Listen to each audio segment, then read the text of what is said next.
Friends, जैसे कि आपको पता ही है कि डॉक्यूमेंट वेरिफिकेशन आ चुकी है वीएलडब्ल्यू के बच्चों के लिए।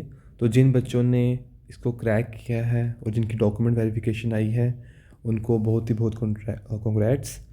तो जैसे कि अब आपको पता ही है कि इसकी स्टार्ट होने वाली है डीवी 3 तारीख से और 10 तारीख तक चलेगी।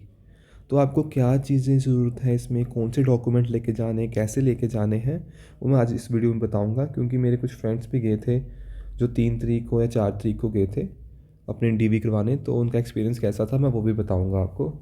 तो सबसे पहली बात तो आपको तो जो आपको स्केड्यूल या डेट दी हुई है, जैसे इसमें दी हुई है, तो उसके अकॉर्डिंग ही आपको जाना है। ये जैसे किसी का नाम हो गया, देन वो आपको यहाँ बताएंगे, डेट एंड टाइम बताएंगे डॉक्यूमेंट वेरिफिकेशन की, ठीक है। और JKSSB की कहाँ पे वेन्यू है, एक पंचतीर्थी में बना होता है, एक आपका बहु प्लाज़ा में होता है, ठीक है, बहु प्लाज़ा में सहकारी भवन।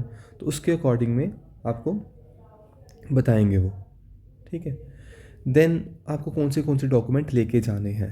पहली बात तो कि ऑनलाइन एप्लीकेशन फॉर्म की आप कॉपी निकाल लेना जो आपने भरा था उस टाइम जिस दिन अपने फॉर्म भर रहे थे। Then 2 passport size recent colour photographs, मैं बताऊंगा ये कहाँ लगाते हैं। 2 passport size recent colour photographs ले जाना आपने। एक आईडी प्रूफ जिसमें से Aadhaar card, voter card, PAN card, passport कुछ भी चलेगा। DOB सर्टिफिकेट वही होता है जो आपका 10th का डिप्लोमा या मार्क्स कार्ड होता है। अब क्या होता है, JNK बोर्ड में डिप्लोमा एंड मार्क्स कार्ड अलग होता है 10th का, बट CBSE में एक ही होता है। तो जो CBSE वाले बच्चे होंगे वो एक ही जो उनको मिला है वो ले जाना, और JNK बोर्ड वाले दोनों लेके जाना। देन जिनकी कैटेगरी है उनको वैलिड कैटेगरी सर्टिफिकेट लेके जाना पड़ेगा। ये ध्यान से देखना क्योंकि कैटेगरी सर्टिफिकेट जो वैलिड होगा वही लेके जाना। देन डोमिसाइल सर्टिफिकेट JNK का। देन 10+2 मार्कशीट एंड डिप्लोमा, ये JNK बोर्ड में और CBSE में दोनों होते हैं। Then graduation degree from a recognised university, degree भी लेके जाना और मार्कशीट भी लेके जाना। जो फाइनल ईयर की मार्कशीट आती है ना, जिसमें पूरे दी होती हैं, सभी के मार्क्स दिए, सब सेमेस्टर्स के मार्क्स दिए होते हैं कि आप पास हो, इस दिन को आपका रिज़ल्ट आया, तो वो इम्पॉर्टेंट है। क्योंकि जिस दिन रिज़ल्ट आया ईयर ऑफ पासिंग उस पर डिपेंड करता है, ना कि जब आपको डिग्री मिली, डिग्री की डेट अलग होती है। तो ये ध्यान रखना इस बात का। तो जो बच्चे आउटसाइड ऑफ द JNK अपनी ग्रेजुएशन करके आए हैं या कुछ भी करके आए हैं अपनी अंडर ग्रेजुएट डिग्री, उनको बोनाफाइड चाहिए होगा। वो अपने कॉलेज या यूनिवर्सिटी जाए, वहाँ से बोनाफाइड बन जाता है आराम से, ठीक है, रजिस्ट्रार के पास आराम से बन जाता है, ठीक है। देन एक एनेक्जर B दिया हुआ है यहाँ पे कि ऑर्डर ऑफ प्रेफरेंसेस हमें वहाँ बतानी है ऑफलाइन मोड में, बट ये क्रॉस कर दो क्योंकि अब वो ऑर्डर ऑफ प्रेफरेंसेस नहीं ले रहे हैं। उन्होंने बोला है कि जब जो JKSSB का ऑर्डर भी आया था कि जो ऑनलाइन होंगी वो ही लेंगे। जो हमने जब हम फॉर्म भर रहे थे ना, हमने ऑनलाइन प्रेफरेंसेस भरी थी फॉर्म में, तो वही कंसीडर करेंगे, ये इनकी ज़रूरत नहीं है, ये भरवा भी नहीं रही, तो ये इंपॉर्टेंट भी नहीं है। लेकिन ये इंपॉर्टेंट है, चेकलिस्ट ये इंपॉर्टेंट है, ये आपको लेके जानी बताऊंगा। एनेक्जर C अभी इसमें एनेक्जर C कैसे भरना है, देखो एनेक्जर C ये है आपका, ठीक है। अपने अपना नेम भरना है, एडवर्टाइजमेंट नोटिफिकेशन नंबर यहाँ पे दी हुई है इसमें, ये देखो ये है 3/2022, ठीक है, 3/2022 भर देना है, ठीक है। यहाँ अपना नेम भर देना है, ठीक है। देन आइटम नंबर ये देखो, यहाँ से लेके यहाँ तक 59 से लेके 77 तक, तो आपने भर देना है 59 से लेके 77 तक, ठीक है। डेट भरनी है जिस दिन आपकी डीवी है। डीवी सीरियल नंबर क्या होता है, जिसमें आपका जैसे आया ना, जो ये वाली है, जैसे ये सीरियल नंबर ये वाला, ये 1151 KMR कश्मीर हो गया, या कुछ भी 585 जम्मू हो गया, कुछ भी ऐसे भरना है। तो जो नंबर होगा आपका सीरियल नंबर इस PDF के अकॉर्डिंग वो भरना है आपको। देन आपको क्या भरना है इसमें, वेन्यू भरना है कि वेन्यू आपका कहाँ पे, बहु प्लाजा में है, पंचतीर्थी में है, जहाँ भी है वो भर देना है। यहाँ पे सॉरी गाइज, यहाँ पे पोस्ट नेम आएगा।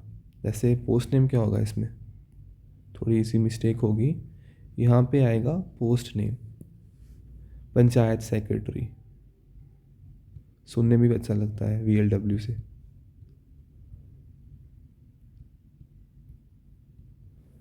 Panchayat secretary.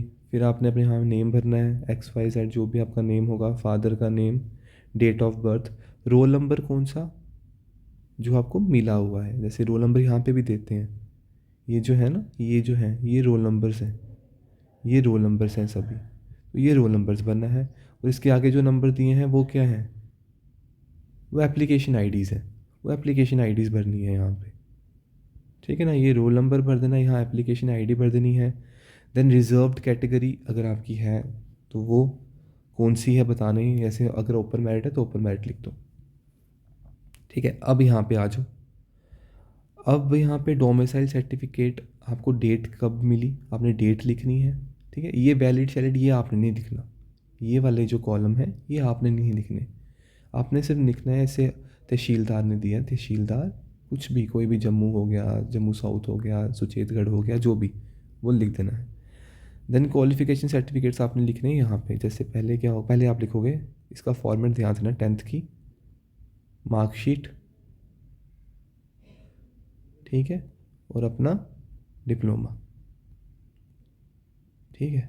Date of issue marksheet की क्या थी वो लिखनी है, डिप्लोमा की थी क्या थी वो लिखनी है यहाँ पे, ठीक है। अब CBSE वालों की नहीं होती और डिप्लोमा नहीं होता तो वो एक ही लिखेंगे, ठीक है। अब वहाँ पे डेट लिख देना, यहाँ पे लिख देना कि हम JNK बोर्ड के हैं, CBSE बोर्ड के हैं, कुछ भी हैं लिख देना है, ठीक है। और अपने स्कूल का नाम भी लिख देना, अगर पॉसिबल है तो स्कूल का नाम भी लिख देना, यहाँ स्कूल का नाम लिख के JNK बोर्ड लिख देना। देन फिर 12th की सेम टू सेम ऐसे ही, मार्कशीट, डिप्लोमा। देन फिर ग्रेजुएशन की, एक तो होगी मार्कशीट, एक होगी डिग्री, और डिग्री और मार्कशीट के दोनों अलग अलग होते हैं। तो ये भी आपको ध्यान रखना है कि मार्कशीट डिग्री की इसकी भी अलग अलग डेट्स लिखनी है, तो ये हो जाएगा। देन अपनी यूनिवर्सिटी का नाम और कॉलेज का नाम भी लिख देना, ठीक है। फिर इसके अकॉर्डिंग रिज़र्व कैटेगरी तो आपकी है नहीं है, सब कैटेगरी जिसकी होगी, रिज़र्व कैटेगरी जिसकी होगी वो भर देना, ठीक है। फिर आपने यहाँ पे सिग्नेचर, यहाँ पे सिग्नेचर मार देना कि कुछ भी सिग्नेचर अगर होंगे तो यहाँ मार देना। और यहाँ पे अपना नंबर लिखने के लिए बोलते हैं, वो नंबर वो खुद बोलेंगे आपको, वहाँ पे जो मैम या सर होंगे वो खुद आपको बोलेंगे, तो वो आपको नंबर शंबर लिखवा देंगे यहाँ पे। तो वहाँ पे अगर अटेंडेंस भी होगी, अटेंडेंस करके जाना, वहाँ पे बहुत इंपॉर्टेंट है। कुछ बच्चे अटेंडेंस नहीं करके गए थे, उनको फिर से बुलाया गया, तो अटेंडेंस अपनी करके जाना, वो एंड में करवा देते हैं, उनसे खुद पूछ लेना, अटेंडेंस करवा देंगे वो, ठीक है। ये बात होगी, ये आपको नहीं भरना, ये आपको नहीं भरना, ये इंपॉर्टेंट है। बाकी एक्सपीरियंस मैं बताता हूँ आपको, काफ़ी अच्छा है वहाँ पे, वो काफ़ी स्मूथली काम हो रहा है वहाँ पे। तो यहाँ तो आप यहाँ से घर से भर के जा सकते हो, या फिर आप वहाँ जाके भरो आराम से, जो टाइम में वेल टाइम में पहुँच जाओ, टाइम देते हैं आपको भरने के लिए बाहर बैठ के, तो टाइम वहाँ भर लो आराम से बैठ के। तो यही सब है उनकी। बाकी जो डॉक्यूमेंट वेरिफिकेशन है काफ़ी आराम से, काफ़ी थॉरली होती है, काफ़ी अच्छे से होती है, तो कोई घबराने की बात नहीं है बच्चों। तो सब अच्छा होगा। जिनके जिनके अच्छे मार्क्स आए हैं उनके हाई चांसेस हैं कि वो क्लियर भी कर जाएंगे। सिलेक्शन लिस्ट भी आराम जल्दी आ जाएगी, 10 तारीख तक चलेगी डॉक्यूमेंट वेरिफिकेशन, उसके बाद एक हफ्ते में शायद सिलेक्शन लिस्ट भी आ जाए। तो सभी को कॉन्ग्रेट्स हैं जिन्होंने क्रैक किया है, और सभी को ऑल द बेस्ट आगे सिलेक्शन लिस्ट में आने के लिए। तो आगे बताइए, ऐसे हम और वीडियोस भी लेके आएंगे, और प्लीज़ सब्सक्राइब करो चैनल को ताकि हमें मोटिवेशन मिले, हम और वीडियोस ऐसे लेके आएँ। Like and subscribe this channel. So bye bye guys, thank you for watching this video. आगे किसी और वीडियो में मिलेंगे, थैंक यू।